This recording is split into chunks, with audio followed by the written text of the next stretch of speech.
Hi guys, तर मग आम्ही दोघ्या मायलीची अशा मस्त टाटा बाय बाय करून चाललो होतो.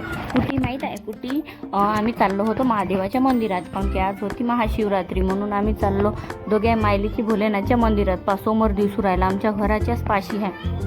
फायनली आम्ही पोचलो मंदिरात. मग काय आरू दीदीला सोडलं खाली खेळायसाठी. मग मस्त खेळत होती तिले जे बापाच्या मंदिरात लयच गमते. तिले सोडलं खाली की ते मस्त खेळत राहते एकटी. मग काय फायनली ते खेळत जाईन. मग म्या घेतली पूजा करायला, दूध चढवलं, पाणी चढवलं, मस्त असे पूजा करून घेतली. मग आरू दीदी बैरशी पाया लागत होती की नाही, तिला माहीतच पडून जाते जे बापा आहे म्हणून पाया लागायचं आहे. आणि हे आहे मस्त मंदिर. या मंदिराचं नाव आहे धुनेश्वर महादेवचं मंदिर. लय मस्त आहे. असं मला तर लय गमते. तर ती गेली की मी थोडीक देरच जातो, पण लयच गमते. असं बार काही जाणं होत नाही मला. आणि हे पाहे तुळशी माता पण आहे. आणि पाहे आरू दीदीचं काय चालू राहते काय माहीत, कानात बोलणं हे ते. नेक्स्टचा व्हिडिओ जरूर पाहिजे भवनाथचा.